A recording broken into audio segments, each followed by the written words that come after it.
At Thanksgiving, Elijah's wedding was great. When's yours? I said, had mine. You got invitations. Dead silence.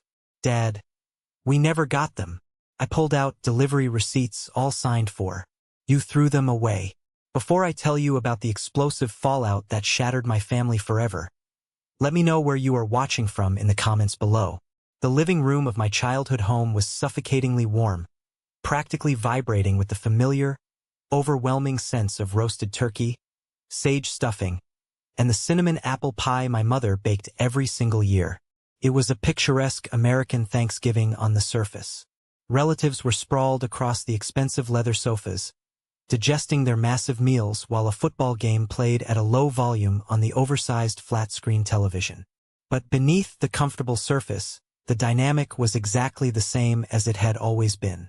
They were entirely focused on my older brother, Elijah.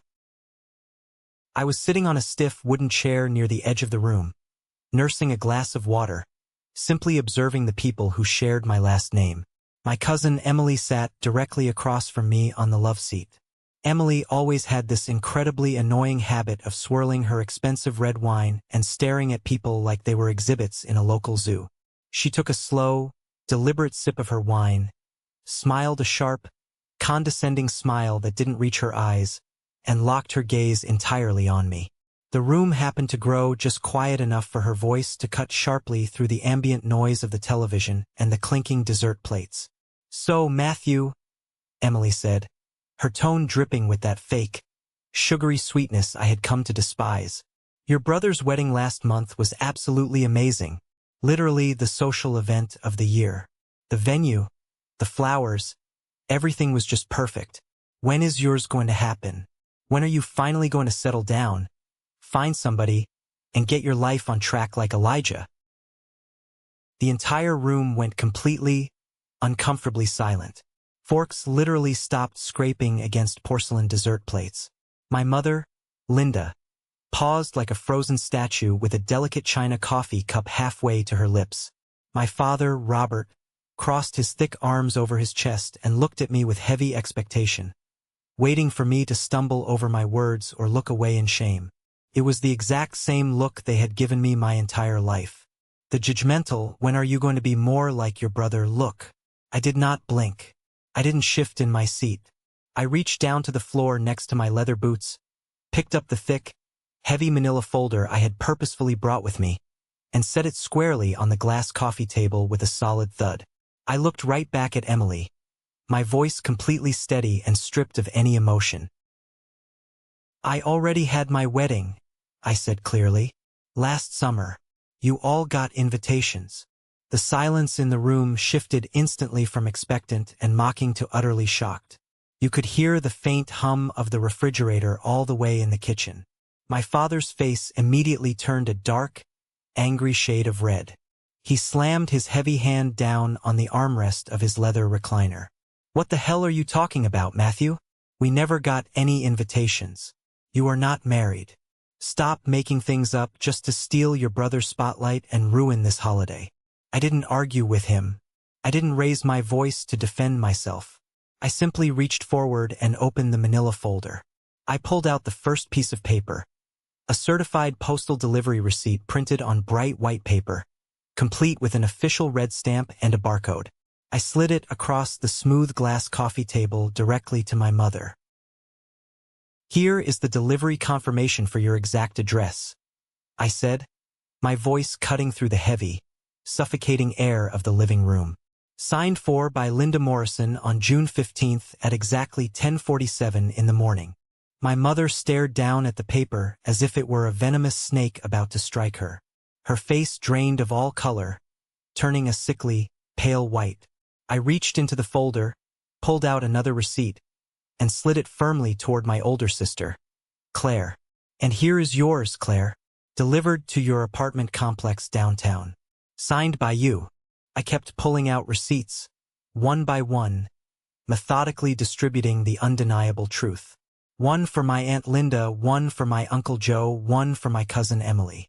Every single piece of paper had their actual, undeniable signatures right there in black ink. "Every single one of you received a formal wedding invitation," I said, looking at the pale, stunned faces surrounding me. They were sent via certified mail. They required a physical signature upon delivery. You held them in your own hands, and then you threw them away. My mother's hand trembled violently as she covered her mouth, her eyes wide with panic. My father stared at the official postal paper sitting on the table in front of him, his jaw tightly locked, a thick vein visibly pulsing on his forehead. But to truly understand how we reached this exact moment of absolute betrayal and confrontation, I have to take you back 28 years. I have to tell you exactly what it is like to be a ghost living inside your own home. Growing up in the Morrison household meant living your entire life under a massive, suffocating shadow. That shadow belonged entirely to Elijah. He was the classic golden child, the firstborn son, the star varsity athlete, the straight-A student who could do absolutely no wrong in the eyes of my parents. Whatever Elijah did was treated as a monumental triumph. Whatever I did was just expected, or far more often, completely ignored. If you have ever lived in a household with a designated golden child, you know exactly what this toxic dynamic is like. It is not always about them openly hating you or yelling at you. It is about the complete, soul-crushing absence of interest in your existence. When Elijah made the varsity baseball team in high school, my parents threw a massive backyard barbecue, inviting half the neighborhood and buying a custom cake. When I won first place in the state science fair a month later, bringing home a massive trophy, my dad just grunted, patted my shoulder without making eye contact, and said, "Put the trophy in your room, Matthew. It's cluttering up the kitchen counter." This relentless favoritism went far beyond simple high school praise. It was deeply financial and intensely emotional. When it came time for college, the disparity between us became undeniably clear. My parents had always talked about a college fund they had set up for the boys. But when Elijah decided he wanted to go to a prestigious, ridiculously expensive out-of-state private university, my parents quietly drained the entire college fund to pay his exorbitant tuition and living expenses. They did not even consult me or save a fraction of it. When I graduated high school 2 years later, I sat at the kitchen table with my mother, looking at a stack of federal financial aid forms and student loan applications. "We just don't have the money right now, Matthew," she said breezily, not even looking up from her smartphone. "You can just go to the local community college down the street and get a part-time job at the grocery store. It builds character. It builds character." That was their perpetual excuse for neglecting me. But they magically always had vast amounts of money for everyone else in the family. A few years later, my Uncle Joe went through a horribly messy divorce and a brutal custody battle over his kids. My parents happily dipped deep into their retirement savings to hire a top-tier, ruthless lawyer for him, claiming they had a moral obligation to protect the family name. When my grandfather passed away a few years after that, the substantial inheritance he left behind was secretly funneled almost entirely to Elijah to help him put a massive cash down payment on a luxury condo in the city. I only found out about the inheritance accidentally by seeing a bank statement left on the counter.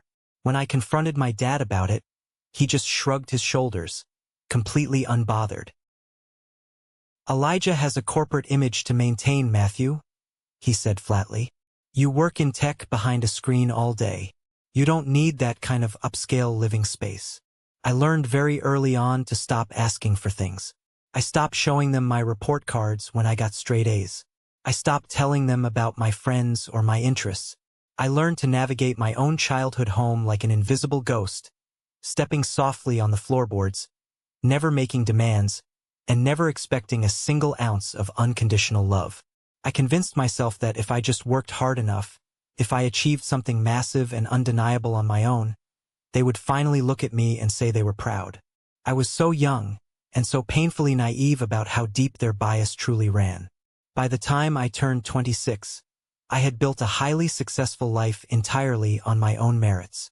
I worked brutal, exhausting hours in the competitive tech industry, grinding late into the night writing code while my peers were out partying or relaxing on the weekends. My relentless hard work finally paid off in a massive way. I landed a huge promotion, stepping into a highly coveted lead developer role at a major firm.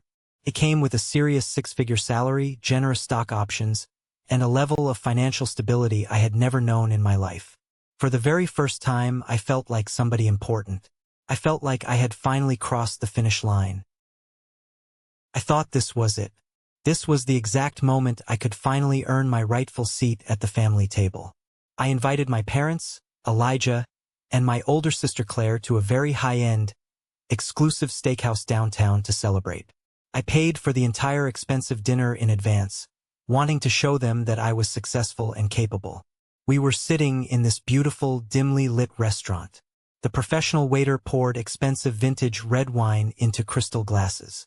I took a deep breath, feeling a genuine, hopeful smile spread across my face.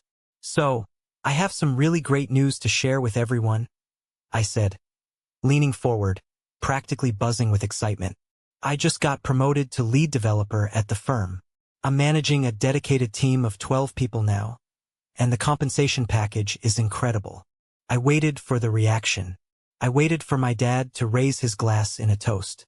I waited for my mom to smile warmly and finally tell me she was proud of the man I had become. Instead, my mom kept aggressively cutting her filet mignon. "Oh, that's nice, honey," she said in a flat, completely monotone voice. She chewed her food, swallowed, and immediately turned her entire body toward my sister. "Claire, did you end up returning that blue silk dress to Nordstrom? Because I saw a much better one online that would be absolutely perfect for Elijah's upcoming engagement party." I sat there completely frozen in my expensive leather chair. The ambient noise of the busy restaurant seemed to instantly fade away into a dull ringing in my ears. I looked over at my dad. He was busy scrolling through a work email on his phone, completely ignoring the table. I looked at Elijah. He was admiring his own reflection in his polished silver butter knife, looking bored. I had just told my own family that I achieved a massive career milestone, a promotion that secured my entire financial future, and it did not even earn me 30 seconds of their genuine attention. The expensive, perfectly cooked steak in my mouth suddenly tasted like dry ash. I realized right then and there, sitting at that incredibly expensive table I was paying for, that nothing I ever did would be enough for these people. I could single-handedly cure a terrible disease, I could become a billionaire, and my mother would still look right past me to ask Claire about a department store dress. That night, walking back to my car in the cold city air, I made a silent, unbreakable promise to myself. I stopped trying to be seen. I completely and permanently locked them out of my internal life. A few months after that disastrous promotion dinner, my life changed completely on a rainy, miserable Tuesday afternoon. I was sitting in a crowded downtown coffee shop, working frantically on my laptop to meet a software deadline. The place was absolutely packed with people escaping the downpour, and there was only one open seat left at my small, wobbly table. That is exactly when Jordan walked up. Jordan was a talented graphic designer, carrying a massive, heavy art portfolio and a soaking wet black umbrella. "Hey, I am so sorry to bother you, but do you mind if I steal this chair and use the wall outlet? My laptop is dying and I have a huge client deadline in exactly an hour." I looked up from my screen and just nodded quietly, gesturing to the chair. We sat in total silence for about 30 minutes, just typing away, listening to the rain hit the large glass windows. Then my old, frayed laptop charger finally gave out. It sparked briefly and died. I groaned loudly, burying my face in my hands in frustration. Jordan looked over, laughed a warm, genuine laugh, slid a universal charger across the table, and said, "Well, looks like I owe you for the seat." We ended up talking for 3 solid hours. Jordan was warm, fiercely intelligent, and incredibly observant. We talked about everything: our stressful jobs, our favorite movies, our secret ambitions. Felt so incredibly easy to talk to them. It felt like breathing pure, fresh air after being trapped in a dusty, windowless room for 2 decades. We started dating almost immediately. Jordan was the bright, guiding light I didn't even know I desperately needed.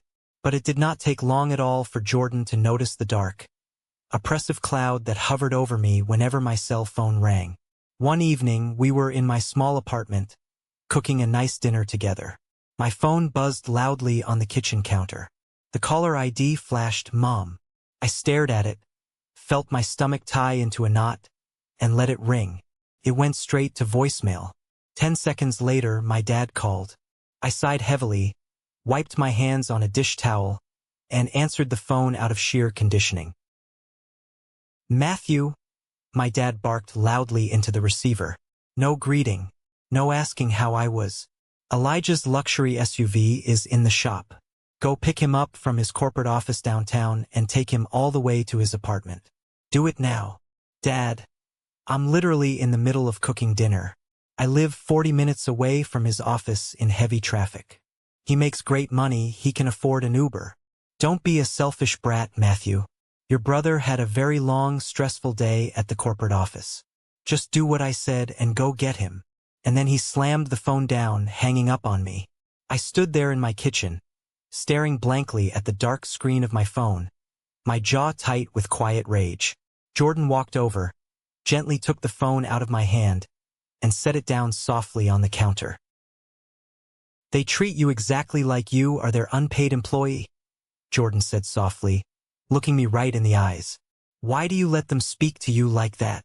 I did not have a good answer for that. It's just how they are. It's fine. I'm used to it. It is not fine, Matthew. You are an incredibly kind, successful man. You deserve to be spoken to with basic human respect, especially by your own parents. Nobody had ever defended me before. Nobody had ever looked at my family dynamic from the outside and called it exactly what it was, toxic and abusive. Jordan saw right through my tough, silent exterior and saw the deeply neglected kid hiding underneath. That was the exact moment I knew, without a shadow of a doubt, that I was going to spend the rest of my life with this wonderful person. A few months into our relationship, Jordan invited me over for a traditional Sunday dinner at their parents' house. I was an absolute nervous wreck. My only frame of reference for family dinners involved passive-aggressive insults, being completely ignored, and sitting in silence while listening to everyone lavish praise on a golden child. I ironed my dress shirt 3 separate times and stopped at a specialty store to buy the most expensive bottle of imported wine I could afford. We pulled up to a modest, beautifully kept suburban home with a manicured lawn. Before Jordan could even put the key into the front door lock, the door swung wide open. Patricia, Jordan's mother, stood there wearing a floral apron with a massive, beaming smile on her face. She did not offer a polite handshake. Instead, she stepped forward and pulled me into a tight, incredibly warm, and genuine hug. You must be Matthew. Come in, come in. We have heard so many wonderful things about you, she said, her voice filled with real excitement.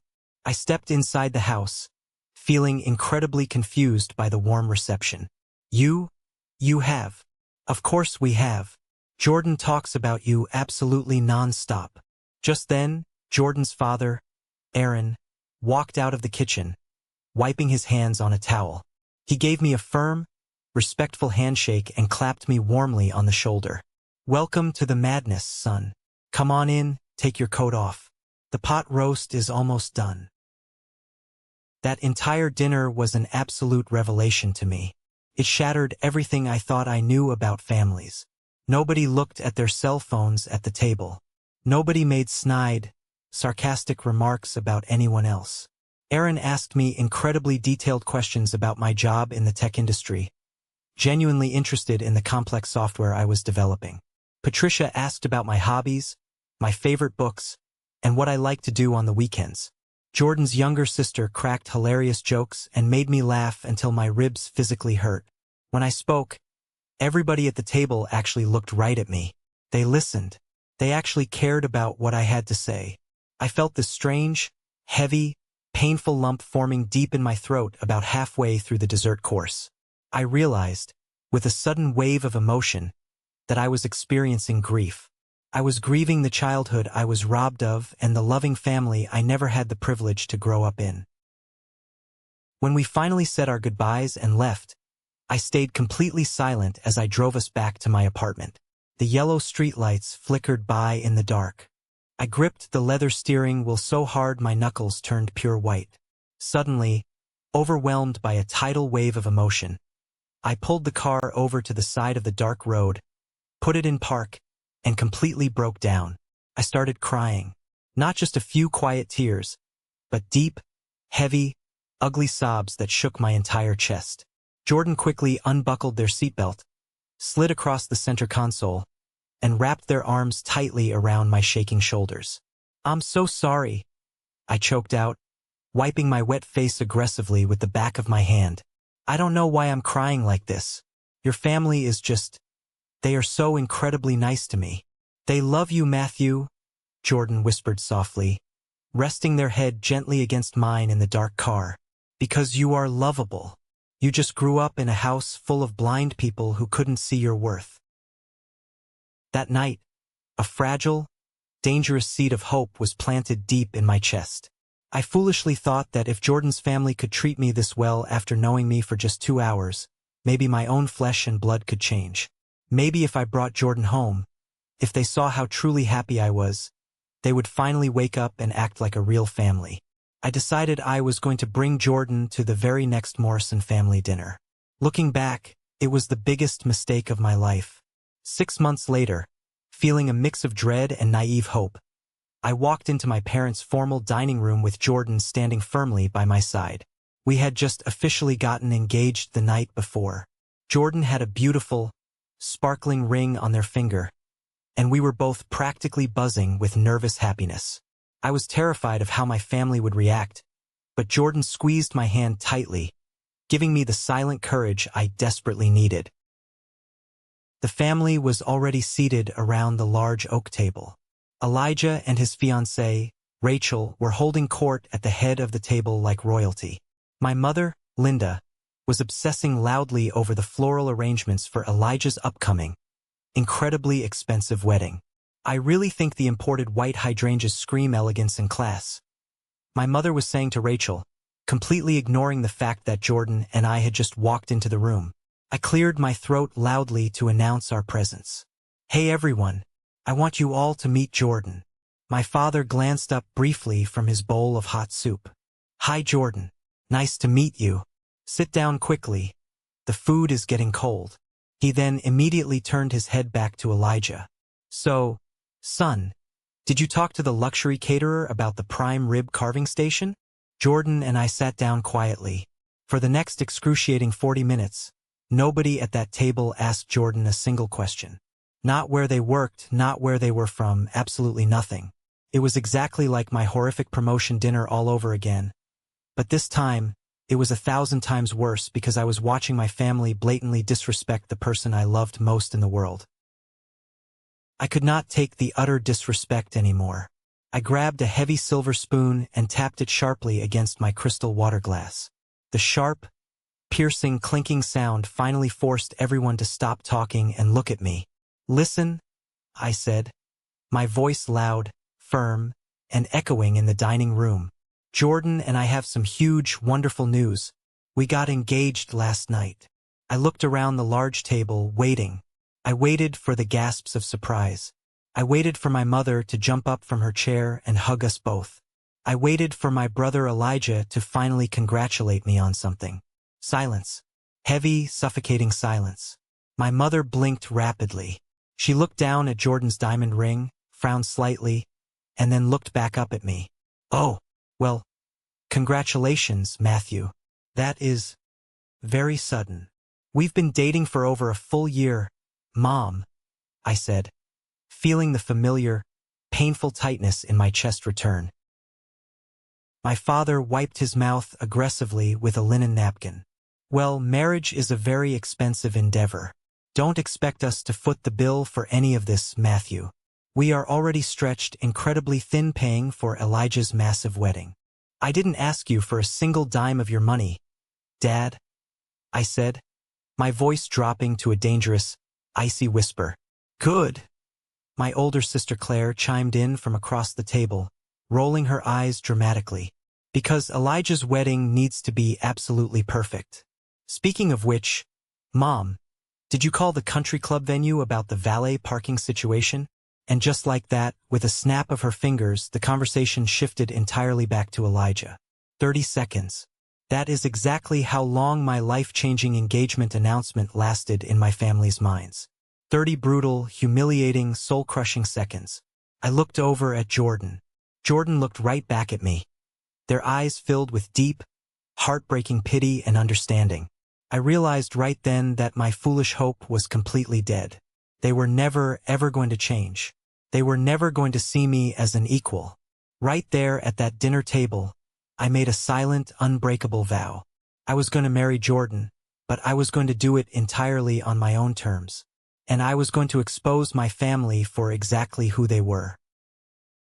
Jordan and I immediately started planning our wedding. We both agreed instantly that we wanted to keep it small, intimate, and as far away from my family's toxic, suffocating grip as humanly possible. We found a beautiful, rustic mountain lodge venue that held exactly 50 people. We invited Jordan's wonderful, supportive family, our closest loyal friends, and my great colleagues from work who actually celebrated my successes. But then came the heavy, unavoidable question of my family. Are you really going to invite them? Jordan asked me one night as we sat on the living room floor, surrounded by a sea of beautiful, custom-printed envelopes. I stared down at the stack of thick, cream-colored invitations with elegant gold foil lettering. A massive part of me just wanted to dump the entire stack involving my family straight into the kitchen trash can. But another part of me, a colder, much more calculating part that had survived 28 years of emotional neglect, knew exactly what my family would do if I simply did not invite them. They would instantly play the ultimate victims. My mother would cry fake tears to all the extended relatives, claiming that I was a cruel, ungrateful son who maliciously shut them out of my life. My father would tell all his business associates that I was too ashamed of my background to bring my new spouse around. I simply could not give them that kind of ammunition to use against me. I am going to invite them, I said slowly, tracing the gold lettering on an envelope. But I know for a fact they won't come. They won't even care enough to respond. So, I am going to make absolutely sure they can never, ever lie about it. The very next morning, before I even went to work, I drove straight to the main post office downtown. I didn't just buy regular postage stamps and drop the envelopes in a blue bin. I paid extra, a lot extra. I sent my parents' invitation, Elijah's invitation, Claire's invitation, and a few others via strict certified mail. I specifically checked the demanding box on the postal form that required a direct, physical signature from the recipient upon delivery. The postal worker printed out and handed me a long, detailed receipt with individual tracking numbers for every single envelope. I immediately took a clear photo of it on my phone, scanned it at the office, and securely saved it to 3 different cloud backup drives. I knew my family better than anyone. I knew their blinding arrogance. I knew they viewed anything with my name attached to it as completely irrelevant junk mail. They were about to walk blindly right into an ironclad trap built entirely by their own narcissism and neglect. A week later, I sat at my computer and logged on to the official Postal Service tracking website. I carefully typed in the long tracking numbers one by one, hitting enter after each one. Delivered. Signed by Linda Morrison. Delivered. Signed by Claire Morrison. Delivered. Signed by Rachel Chin.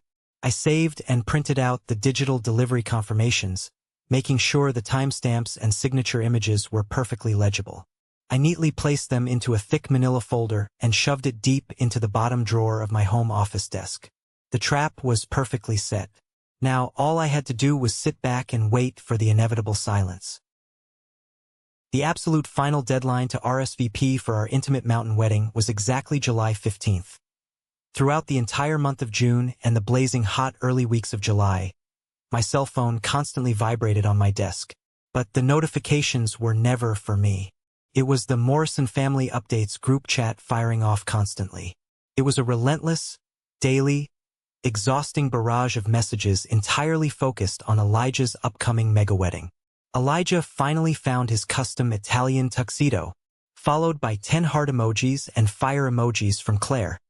Rachel's parents are paying out of pocket for a massive swan ice sculpture. Mind-blown emojis from my mother. Booking the luxury party bus for the Vegas bachelor party. Every single day, hundreds of messages flooded my screen. I sat there in silence, watching this digital wave of praise and excitement wash over my older brother. On July 10th, exactly 5 days before my strict RSVP deadline, I decided to test the waters one final time. I typed a single, simple, polite message into the chaotic group chat. Hey everyone, just a quick reminder that the RSVP deadline for my mountain wedding is coming up this Friday. I really hope you guys can make it up there. I hit send. I sat back and watched the little red receipts pop up sequentially at the bottom of my phone screen. Mom read it. Dad read it. Claire read it. Elijah read it. I waited. 1 hour passed in silence. 2 hours passed. Finally, my phone vibrated loudly against the wood of my desk. My sister Claire had reacted to my message with a simple, effortless, thumbs up emoji. About an hour after that, my mom reacted with a generic smiley face emoji. That was it. No follow-up questions about where the venue was located. No expressions of excitement. No questions about hotel blocks. And most importantly, no actual RSVPs. Friday, July 15th finally came and went. I walked down to my mailbox and checked the mail every single day that week. The metal mailbox was completely empty. Not a single member of my blood family had bothered to return the pre-stamped, pre-addressed RSVP card I had conveniently provided in the invitation suite. I sat alone on my living room couch in the dark that Friday night, staring blankly at the completely dead group chat screen. The silence from them was absolutely deafening. It was heavier and more painful than any direct verbal insult they could have ever thrown at me. By simply doing absolutely nothing, by completely ignoring my existence, they had screamed loud and clear that my life, my happiness, and my future meant absolutely zero to them. I didn't cry this time. The deep sadness I used to feel had entirely burned away, leaving behind a cold, hard, razor-sharp clarity. They had made their definitive choice. They had signed for the expensive invitations, physically held them in their own hands, and then tossed them straight into the trash without a second thought. I was finally, completely free from the burden of trying to win their love. There was only one lingering loose end left in my extended family: my younger cousin David. Growing up, David and I were actually somewhat close. We used to hide out and play video games in the dark basement during the chaotic, stressful family holidays just to escape the noise and the constant judgment. When I sent out the certified wedding invitations, David was the absolute only relative who actually picked up his phone and texted me about it. Got the fancy invite in the mail, man. Count me in. I wouldn't miss it. Can't wait to see you get hitched to Jordan. It was a small comfort, but it genuinely meant something deep to me. At least one single person from my actual bloodline was going to show up and support me on the most important day of my life. 2 days before the wedding, Jordan and I were frantically packing our bags in the bedroom for the scenic drive up to the mountain lodge. My phone suddenly buzzed on the nightstand. It was a long text message from David. Hey bro, I am so incredibly sorry to do this to you. I caught a terrible stomach bug last night. I've been throwing up everywhere. I definitely can't make the long winding drive up to the mountains in this condition. I'm so sorry to miss your big day. Let's definitely get some beers next month to celebrate. I let out a heavy sigh. It really sucked, but people genuinely get sick. I quickly texted him back, telling him to rest up, feel better, and absolutely not to worry about missing it. Later that same night, I was lying flat on my back in bed, mindlessly scrolling through Instagram to calm my racing pre-wedding nerves. David's profile picture suddenly popped up at the very top of my feed with a brand new story ring around it. I casually tapped it to see what he posted. The high-definition video loaded instantly. Loud, thumping electronic dance music blasted unexpectedly through my phone speakers. Bright strobe lights flashed violently across the screen. There was my sick cousin David, dressed in a sharp clubbing outfit, holding a massive, expensive bottle of champagne with sparklers attached to it, screaming joyfully into the camera lens. He then panned the phone camera around, showing a sprawling, luxury VIP booth in a massive Las Vegas nightclub. And right in the dead center of the booth, wearing a ridiculous plastic crown and holding a shot glass, was my golden child brother, Elijah. Vegas bachelor party for the golden boy. Epic weekend. The neon text caption read. I stared intensely at the glowing screen. My jaw locked so incredibly tight that my back teeth actually ached. David wasn't sick in bed with a stomach bug. My toxic family had purposefully planned Elijah's extravagant bachelor party for the exact same weekend as my actual wedding. And David, the one guy in the family I honestly thought had my back, lied straight to my face just so he could go get drunk in a VIP booth with my brother. I didn't feel angry. I felt a profound, stomach-churning disgust. I calmly took a screenshot of the Instagram story, locked my phone screen, and tossed the device onto the wooden nightstand. What's wrong? Jordan asked sleepily, rolling over in the dark room. Nothing, I said quietly, pulling the warm blankets up to my chin. Just taking out the absolute last piece of trash. When I closed my eyes to sleep that night, the very last lingering thread of emotional attachment I had to the Morrison family snapped entirely in half. I was going into my wedding day as a man with absolutely no blood relatives. And for the very first time in my entire life, I was perfectly peacefully fine with that reality. The mountain air on our wedding day was crisp, cool, and smelled incredibly fresh, like pine needles and morning rain. Our wedding day was nothing short of absolute magic. We rented out a massive, gorgeous rustic lodge with floor-to-ceiling windows overlooking a sweeping, green valley. There were no extravagant, melting ice sculptures, no stressful corporate networking disguised as a party, and zero family drama. Just 50 amazing people who genuinely, deeply loved us. I stood nervously at the end of the wooden aisle, wearing a perfectly tailored, sharp navy blue suit. When the acoustic guitar music started playing and Jordan finally walked out, my breath literally hitched in my throat. I had never seen anyone look so perfect, so incredibly radiant and happy. I looked out at the small, intimate crowd gathered before us. Patricia was crying happy tears into a lace tissue. Aaron was beaming with immense, fatherly pride. My best friends from college were grinning ear to ear. Even my boss, Mr. Carter, showed up in a great suit and gave me a massive, supportive thumbs up from the second row. As I looked deeply at those 50 smiling faces, a profound, life-altering realization washed over me like a warm wave. I didn't miss my family, not even for a single second. I didn't miss my mother's constant critical whispers or my father's loud, dismissive grunts. I didn't miss Elijah sucking all the oxygen out of the room. The people sitting in those wooden chairs right in front of me were my real family. Blood is just an absolute accident of birth. True loyalty and love are a deliberate choice. We said our heartfelt vows to each other as the sun began to set behind the jagged mountain peaks, painting the evening sky in violent, breathtaking streaks of orange, pink, and deep purple. We danced in the lodge until well past midnight.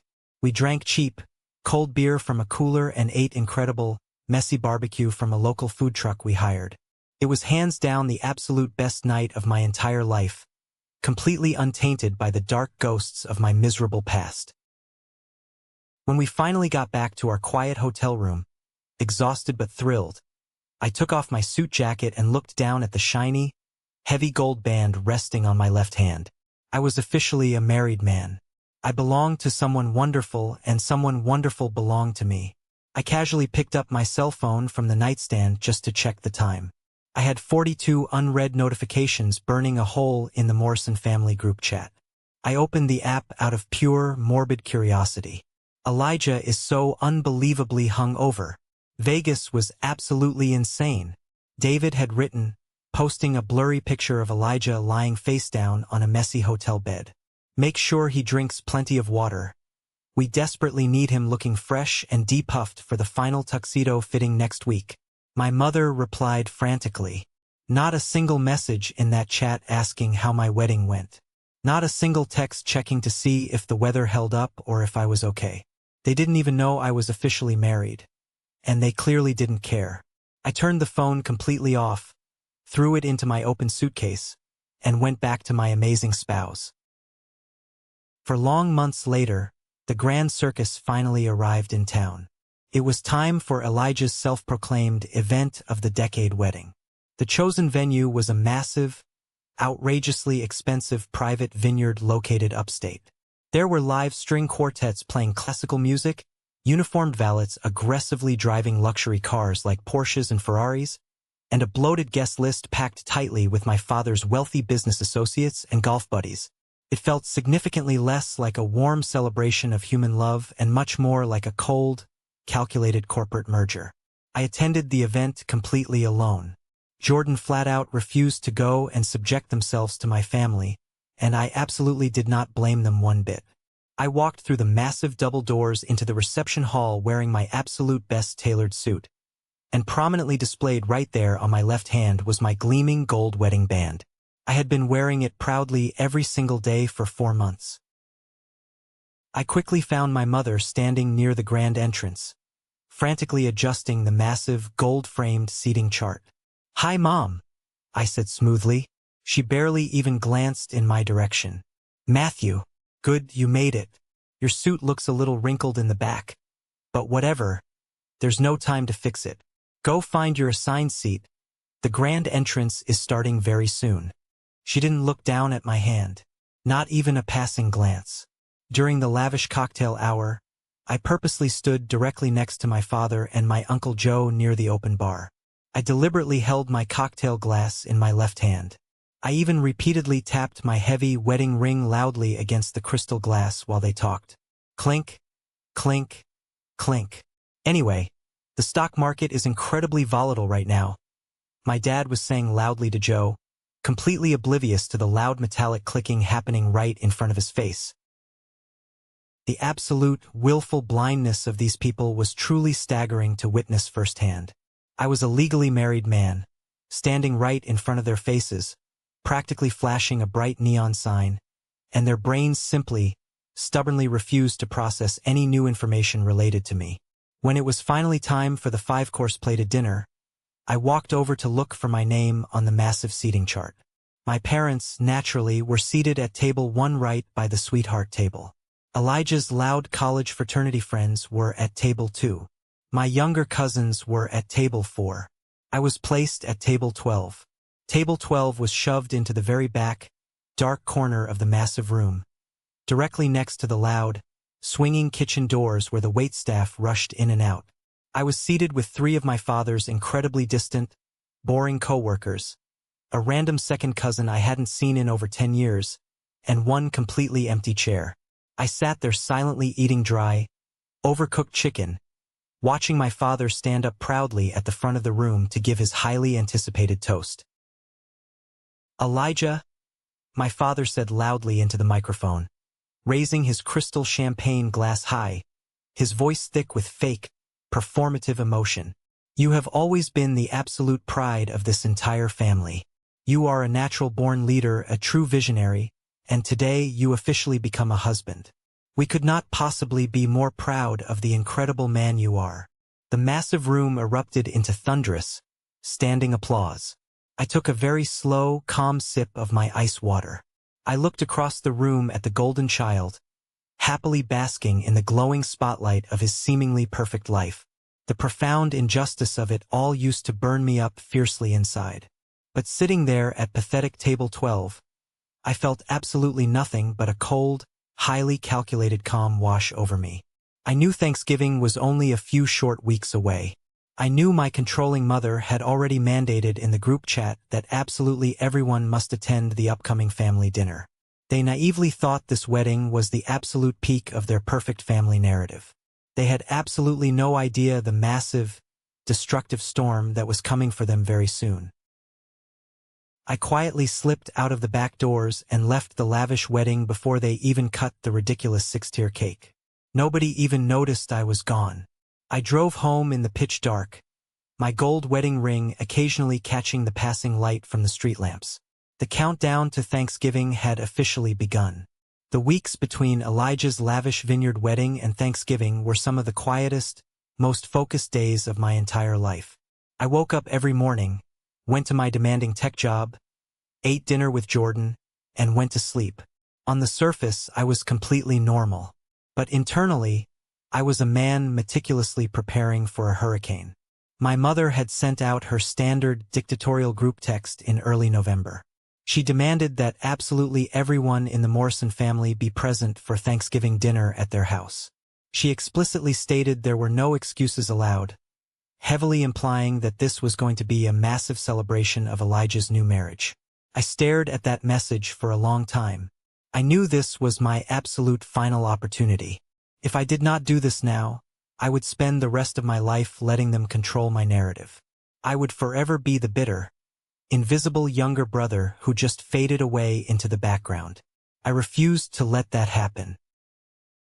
I needed physical, undeniable proof. Digital screenshots of postal tracking numbers could easily be dismissed by my father as a computer glitch or some tech trick I fabricated. I needed the hard copies. On my lunch break, I called the main post office downtown. I spoke to a supervisor and explained that I needed the official, physical copies of the delivery confirmations from the certified mail I sent back in June. I needed the exact documents that showed the printed signatures of the recipients. The postal worker was incredibly helpful. She pulled up my tracking numbers and confirmed she could mail the certified copies to my apartment. I paid an exorbitant overnight shipping fee to ensure they arrived well before the holiday. 2 days later, a thick cardboard envelope arrived in my mailbox.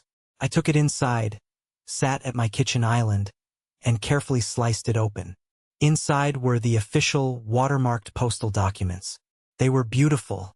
The black ink signatures of my mother, my sister Claire, and my sister-in-law Rachel were printed crystal clear next to the exact timestamps of delivery.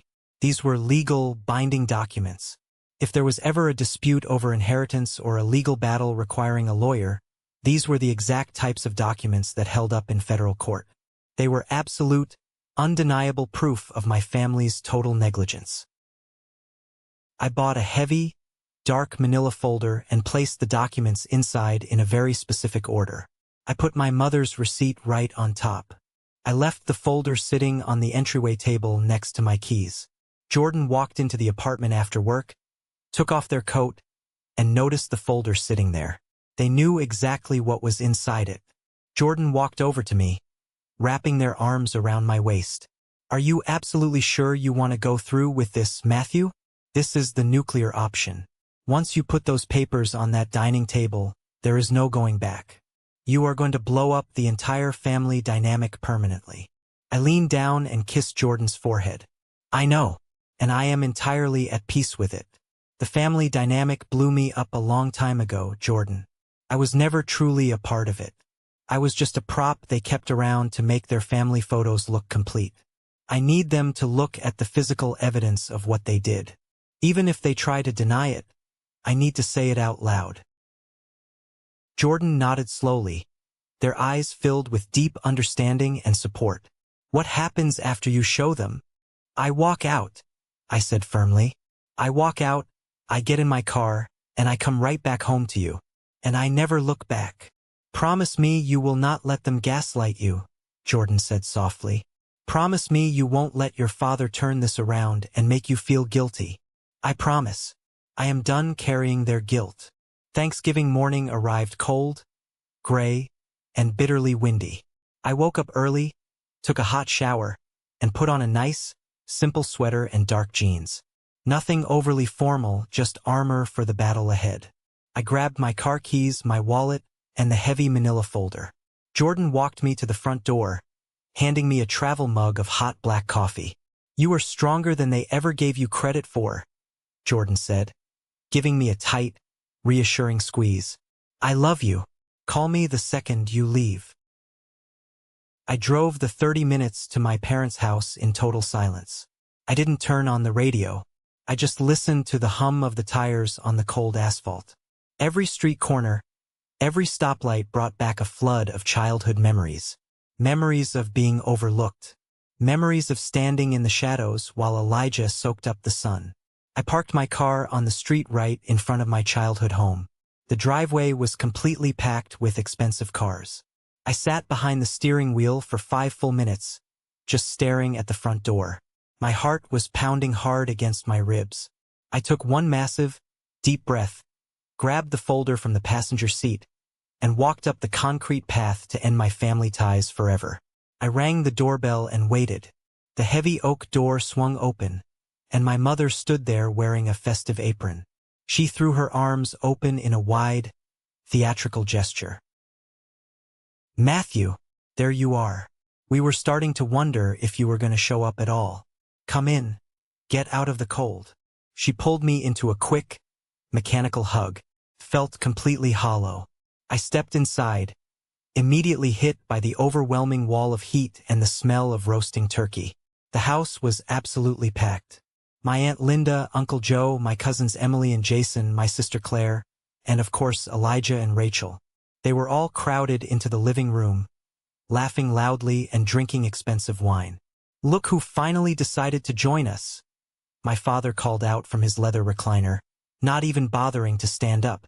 I set the manila folder down on the hallway entry table, took off my heavy winter coat, and walked into the living room. I gave a few polite nods and found an empty chair in the corner. For the next 2 hours, I sat through the most agonizing dinner of my life.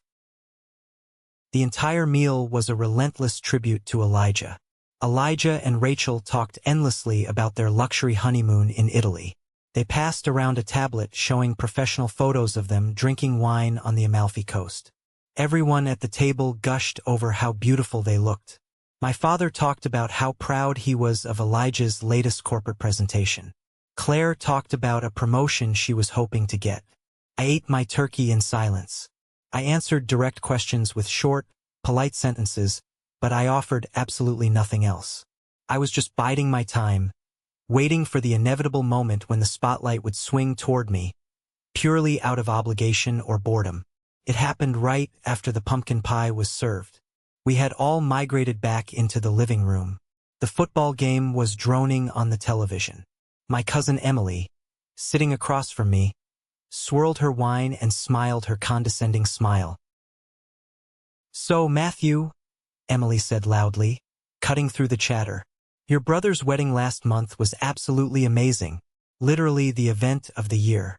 When is yours going to happen? When are you finally going to settle down and get your life on track?" This was the moment. The room went completely silent.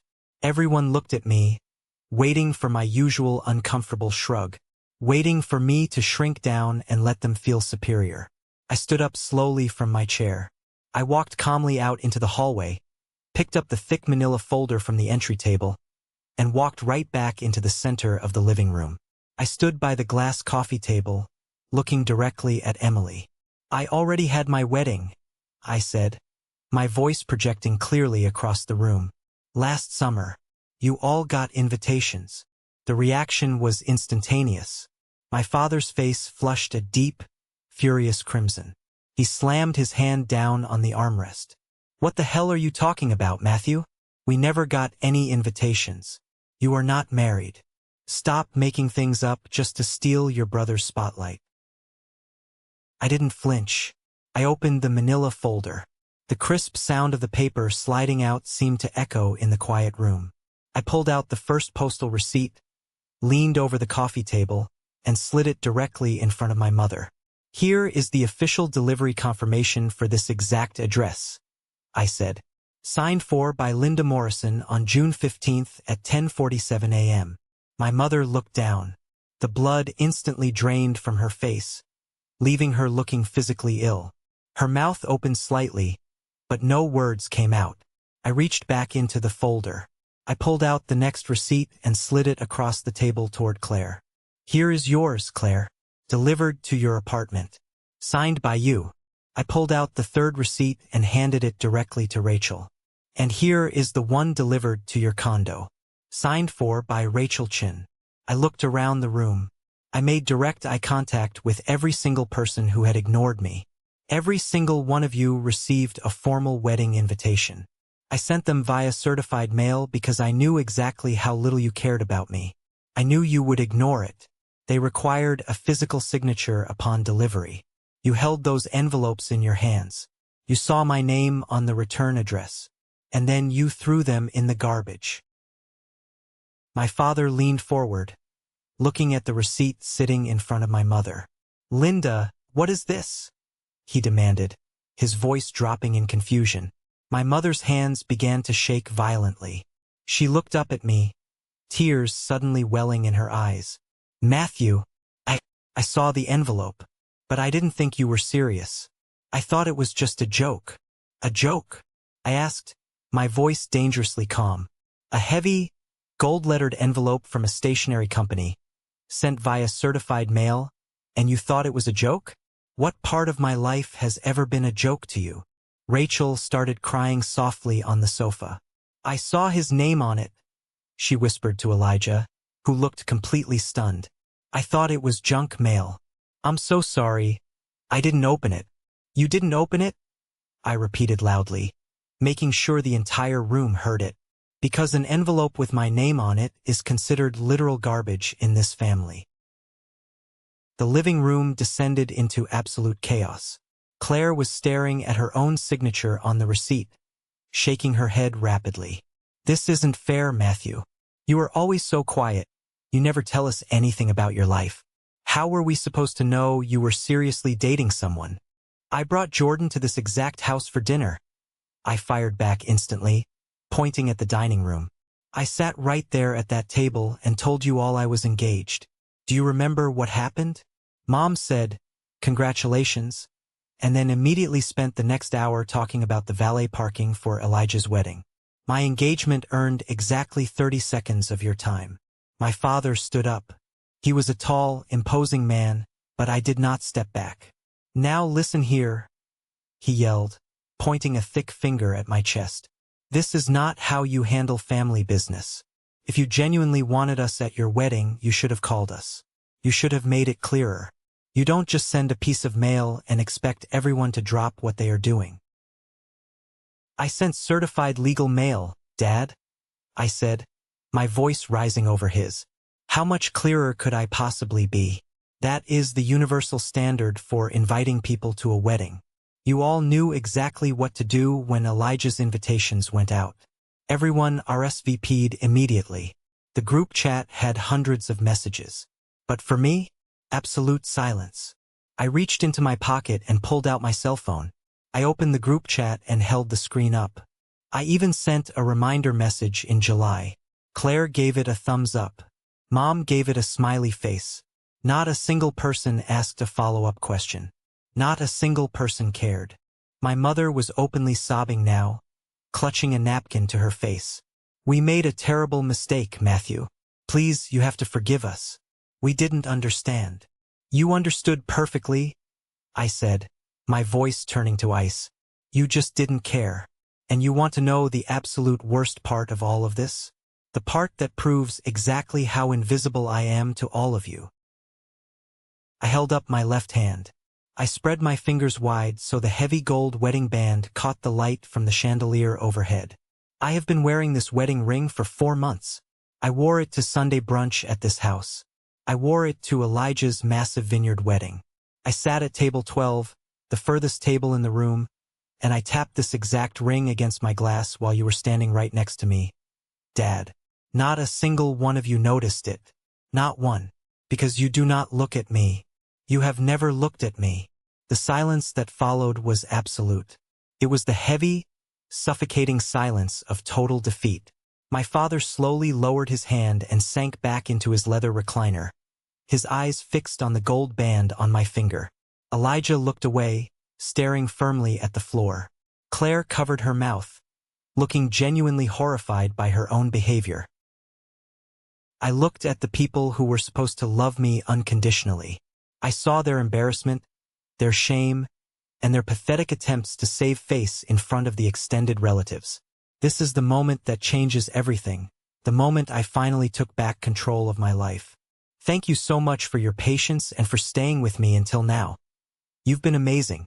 Please give this video a like and comment 1 below to let me know you've made it this far. Not only does this help more people find this story, but it also lets me know that my experiences truly mean something to someone. Your support is my greatest motivation to keep sharing the rest of this journey.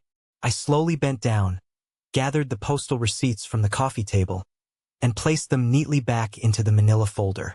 I closed the clasp. The sound was sharp and definitive.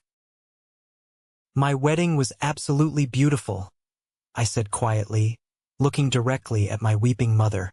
It was in the mountains. The weather was perfect. My new family was there. Jordan's parents, Jordan's siblings. People who had known me for less than 2 years, but who actually cared enough to show up, to listen, and to celebrate my happiness. My friends were there. My boss was there. 50 people who actually value my presence. "We value you," my mother choked out, taking a step toward me, her hands reaching out in a desperate plea. "Please, Matthew, don't do this. We can fix this. Bring Jordan over right now. We will order food, we will open champagne, we will celebrate your marriage right now. Just let us make it right." I looked at her outstretched hands and felt absolutely nothing. The well of forgiveness had run completely dry. "You don't want to meet Jordan, Mom?" I said, shaking my head slowly. "You just want to stop feeling guilty. You want to patch this up quickly so you don't have to look like the terrible parents you actually are in front of Aunt Linda and Uncle Joe. You want to go back to pretending we are a perfect family. But we aren't." "You are my son," my father said, his voice gravelly, stripped of his usual booming authority. "You don't just walk away from your blood. You walked away from me 28 years ago, Dad," I replied, grabbing my winter coat from the chair. "You drained the college fund for Elijah. You spent the inheritance money on Elijah's down payment.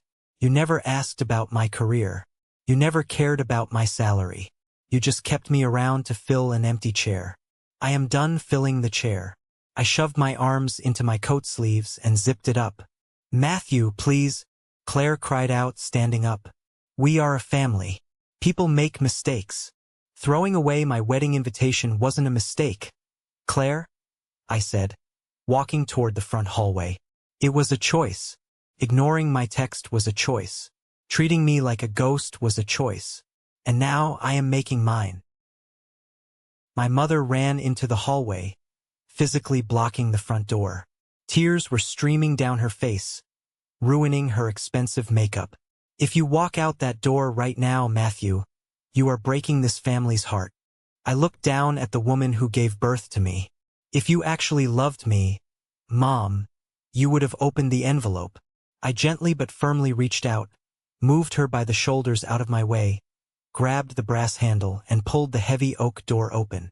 The freezing November wind immediately hit my face, biting and harsh, but it felt incredibly clean. I stepped out onto the porch. Behind me, the house was erupting into shouting. My father yelling at my mother, Claire crying loudly, Uncle Joe asking what the hell was going on. I didn't turn around. I walked down the concrete path, feeling the heavy, suffocating weight of 28 years completely lifting off my shoulders. With every step I took toward my car, I felt lighter, taller, and more alive than I ever had in my entire existence. I got into my car, slammed the heavy door shut, and started the engine. The heater blasted warm air against my cold hands. Before I could even put the car into drive, my cell phone, sitting in the cup holder, began to vibrate violently. The screen lit up. Mom calling. I hit the red decline button. 2 seconds later, it vibrated again. Dad calling. Decline. Claire calling. Decline. Elijah calling. Decline. I put the car in gear and pulled away from the curb, leaving the large suburban house in my rearview mirror. As I drove down the darkening streets, the phone simply did not stop vibrating. It was a relentless, desperate buzzing. They were panicking. For the first time in their lives, they had completely lost control of the narrative, and they had lost their reliable scapegoat. By the time I merged onto the highway to head back to the city, the text messages started flooding in. They popped up at the top of my screen in rapid succession. "Matthew, please come back, we need to talk about this. You are being completely unreasonable, turn the car around right now. Bro, please, Mom is having a panic attack, you need to come back inside." I didn't read past the first few words of any of them. I felt a strange, profound sense of peace settling over my entire body. I wasn't angry anymore. The fiery rage I had felt standing in their living room had completely burned out, leaving behind a smooth, hard surface of indifference. I turned the radio on, found a station playing classic rock, and just drove. When I finally pulled into the parking garage of my apartment building, I looked down at my phone. I had 118 missed calls and over 60 text messages. I picked up the device, navigated to the settings menu, and completely powered it down. The screen went black. I took the elevator up to our floor, unlocked the front door, and stepped inside. The apartment smelled like garlic, roasted chicken, and the expensive pine candle Jordan loved to burn. It smelled like my actual home. Jordan was sitting on the living room couch, wearing oversized gray sweatpants and a comfortable hoodie, holding a mug of tea. The second they heard the door click, they stood up, their eyes wide and searching my face for any sign of devastation. I dropped my keys in the bowl, took off my coat, and smiled. It wasn't a forced smile. It was genuine. "You did it?" Jordan whispered, walking over and wrapping their arms tightly around my neck. I buried my face in Jordan's shoulder, breathing in their familiar scent. "I did it." I showed them everything. The receipts, the ring, all of it. How did they react? "Exactly how you would expect," I said, pulling back to look at my spouse. Denial, fake tears, blaming me. But I didn't stay to listen to it. I just walked out. We walked over to the couch and sat down together. I spent the next hour telling Jordan every single detail. I told them about Emily's condescending question, the look of sheer terror on my mother's face when the receipt hit the table, and the pathetic excuses my father tried to yell at me. Jordan just listened, holding my hand tightly, occasionally squeezing it when the story got intense. When I was finally finished talking, I felt completely drained, but in the best way possible. Like I had just finished running a grueling marathon and could finally rest. I reached into my pocket, pulled out the dead cell phone, walked over to the kitchen junk drawer, and tossed it inside. I closed the drawer with a solid thud.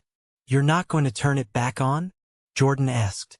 "No," I said, walking back to the couch and pulling Jordan against my chest. "I'll buy a new phone tomorrow with a new number. That part of my life is officially over." The weeks following Thanksgiving were incredibly peaceful. I bought a new phone, transferred my contacts, and only gave the new number to my boss, my friends, and Jordan's family. I completely ghosted the Morrison family. I didn't block them on social media. I just deleted the apps entirely. I removed myself from their digital existence just as thoroughly as I had removed myself from their physical one. We celebrated a quiet, beautiful Christmas together in our apartment, drinking spiked hot cocoa and watching terrible holiday movies. No passive-aggressive comments, no forced gift exchanges, no drama. Then, in mid-January, I walked down to the lobby to check our mail. Intermixed with the usual credit card offers and utility bills was a small, pale blue envelope. The handwriting on the front was incredibly neat, cursive, and slightly shaky. It was addressed to me, but the return address was a small town 2 states away. I recognized the handwriting immediately. It was my Grandma Betty, my father's mother. I carried the letter upstairs, sat at the kitchen island, and carefully sliced it open. I pulled out a single sheet of lined stationery paper. I took a deep breath and began to read. "Dearest Matthew, I am writing this letter because your father called me after Thanksgiving, screaming about what happened.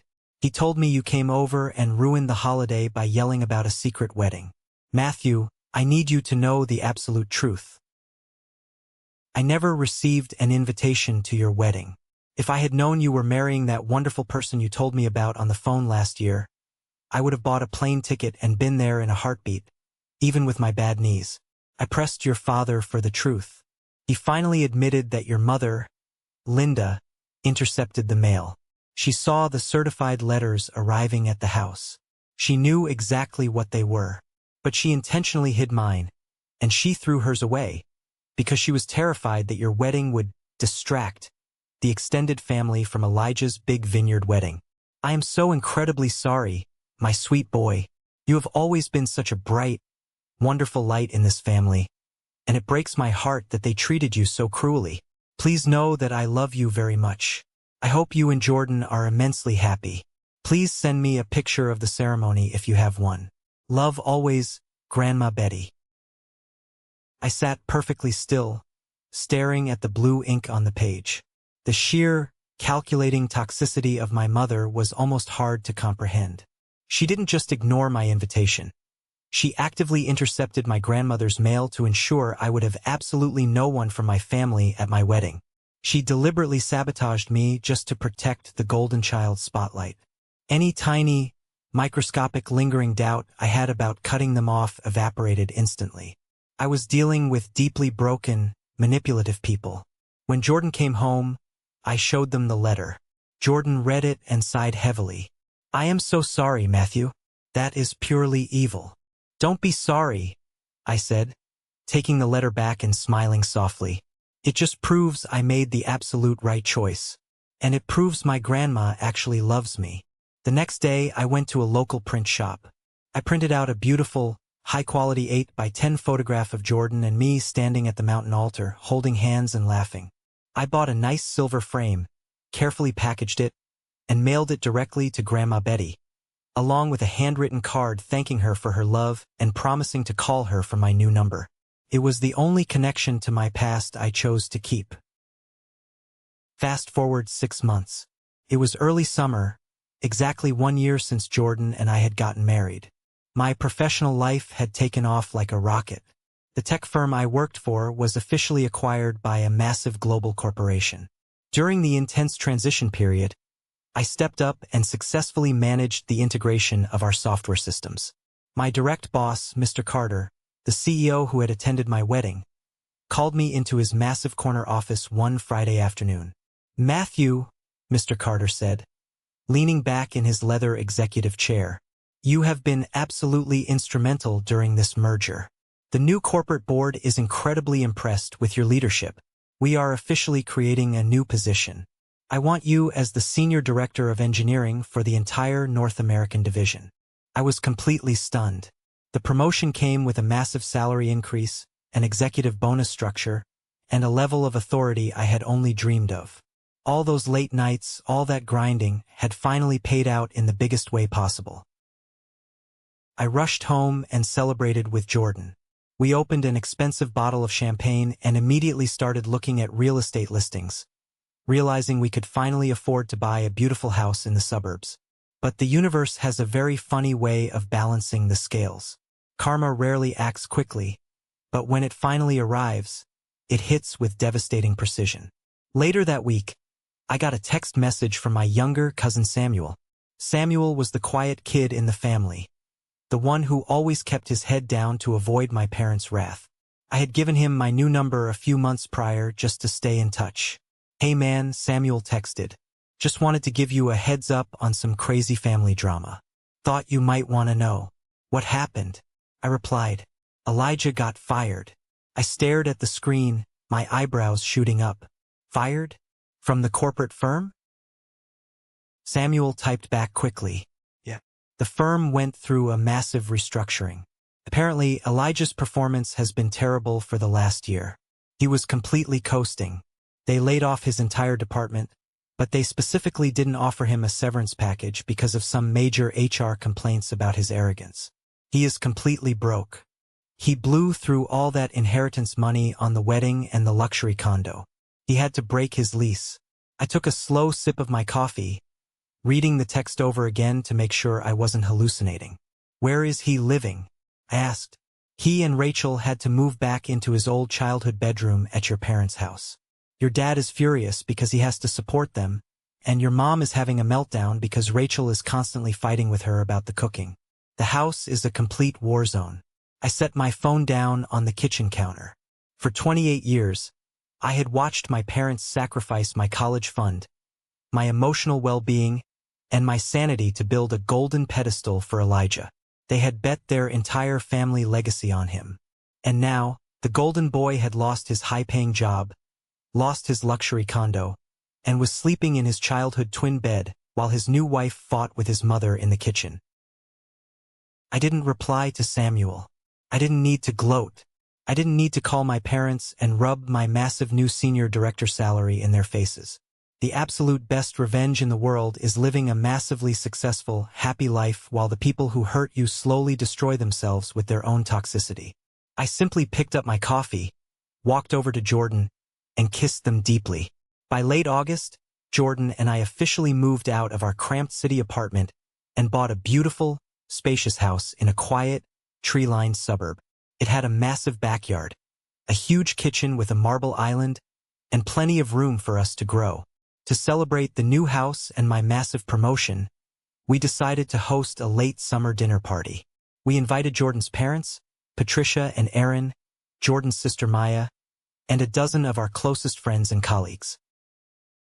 The evening was absolutely magical. The warm summer breeze blew through the open sliding glass doors. I was standing at the kitchen island, expertly carving a massive roast beef, while Aaron stood next to me, pouring generous glasses of red wine and telling a hilarious story about a fishing trip he took in college. "I swear to you, Matthew," Aaron boomed, laughing so hard his face turned red. "The fish was the size of a golden retriever." And Patricia just looked at me and told me to throw it back because it didn't match the curtains. The entire kitchen erupted into roaring laughter. Patricia playfully swatted Aaron's arm with a dish towel. Jordan was leaning against the counter, holding a glass of wine, smiling at me with a look of pure, unadulterated love. The laughter and the music were so loud, so full of genuine joy, that around 9 o'clock, there was a gentle knock at our front door. I wiped my hands and went to answer it. Standing on the porch was our new next-door neighbor, an older gentleman named Mr. Henderson. He looked a little hesitant. "Hi there," Mr. Henderson said politely. "I am so sorry to bother you folks. It's just that the laughter is carrying right over the fence, and my wife and I were trying to watch a movie." "Oh man, I am so incredibly sorry," I said instantly, feeling a flush of embarrassment. "We just moved in, we're having a housewarming dinner. I will absolutely go turn the music down and ask everyone to lower their voices. I apologize." Mr. Henderson looked past me into the brightly lit house. He saw the massive spread of food, the bottles of wine, and Patricia laughing loudly in the kitchen. He smiled a warm, genuine smile. "Actually," Mr. Henderson said, his eyes crinkling at the corners, "it smells absolutely incredible in there. And to be honest, it is really nice to hear people so happy. Our kids live out of state. Do you happen to have enough roast beef for 2 more? I grinned widely, stepping back and pulling the door wide open. "Mr. Henderson, we have enough roast beef to feed a small army. Please, go grab your wife and come right over." 10 minutes later, the Hendersons were sitting at our massive dining table, drinking wine and laughing with Aaron and Patricia. I stood in the corner of the room, just observing the chaotic, beautiful scene. I thought back to the horrific, silent, intensely stressful dinners at the Morrison house. I thought about the constant walking on eggshells, the desperate begging for attention, the feeling of being completely invisible in a room full of people.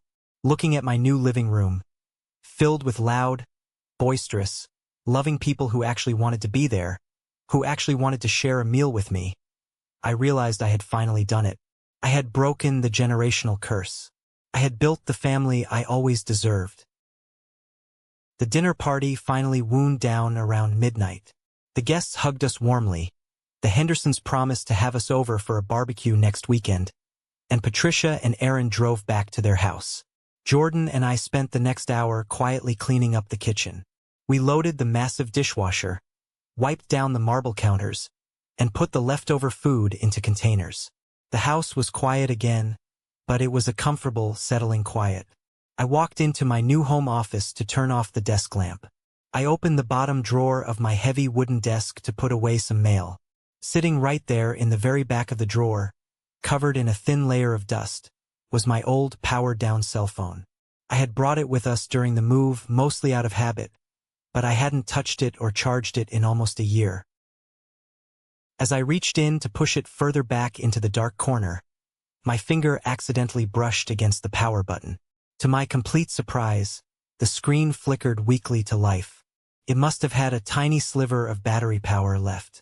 The bright Apple logo appeared, illuminating the dark drawer. I stood there, frozen, staring down at the glowing rectangle. A few seconds later, the home screen loaded, and immediately the notifications began to populate. The screen rapidly filled with dozens of banners. Voicemails from my mother, text messages from Claire, missed calls from my father. They had apparently never stopped trying to reach the old number. They were still out there, completely trapped in their own toxic cycle, desperately trying to pull their reliable scapegoat back into the miserable fold. Jordan walked into the office, drying their hands on a towel. They saw me standing perfectly still, staring down into the open desk drawer. Jordan walked over and looked over my shoulder at the brightly lit phone screen. "It still has battery?" Jordan asked softly. "Just a little," I replied, my voice calm. Jordan leaned against my side. "Do you ever wonder what they are saying? Do you ever want to read those messages, just to see if they actually apologized? Just to see what they think now?" I took a slow, deep breath, letting the air fill my lungs completely. I looked at the names flashing on the screen. Linda, Robert, Elijah. Names that used to dictate my entire emotional state. Names that used to hold absolute power over my self-worth. I said honestly. I used to lie awake at night, desperately wanting them to finally see me. I wanted them to call me and say they were proud of me. I spent 28 years completely exhausting myself, trying to earn a spot at a table where the chairs were purposely removed. I reached my hand into the drawer. "But I don't want that anymore," I said, looking away from the screen and turning to look directly into Jordan's eyes. "I don't need it, because I am not invisible here. Not in this house. Not in this life. Not with you." Jordan smiled a soft, beautiful smile and rested their head against my chest. "Good. Because you were never invisible to me, Matthew." I looked down into the drawer one last time. I pressed my thumb firmly against the power button and held it down. The screen prompted me to slide to power off. I swiped my finger across the glass. The screen went completely black, plunging the drawer back into darkness. I shut the heavy wooden drawer with a final, satisfying thud. I turned off the desk lamp, wrapped my arm tightly around my spouse, and walked out of the dark office, stepping fully into the bright, warm life we had built together. Took me nearly 3 decades of pain to finally figure out the truth about family. Love is not something you should ever have to earn through silence, patience, or by making yourself small and easy to forget. True love is loud. It shows up when it matters. It remembers your milestones. And if it doesn't do those things, then it simply isn't love. I let the phone stay in the dark drawer. I let the pathetic, desperate apologies pile up where I would never see them. I let my old, cold seat at the Morrison family table remain permanently empty.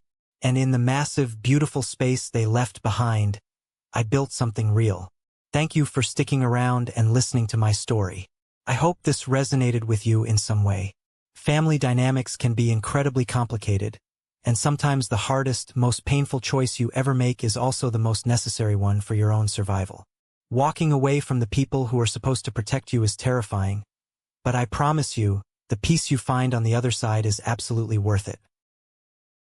Have you ever found yourself in a similar situation? Have you ever had to walk away from a toxic family member or friend to protect your own mental health? I would really love to read your stories down in the comments below. We can all learn so much from each other's strength. And finally, if you are hearing my voice right now, that means you made it to the very end of the video. You are officially part of what I like to call the 1% Club. Please go down to the comments right now and type the letter W for winner. That is our secret signal. It lets me know exactly who the amazing, dedicated people are that stayed with me until the final word. If you enjoyed this story, please hit that like button. It really helps the channel out more than you know. And don't forget to follow and subscribe so we can hang out and share more incredible stories together in the future. Stay strong, protect your peace, and I will see you in the next one.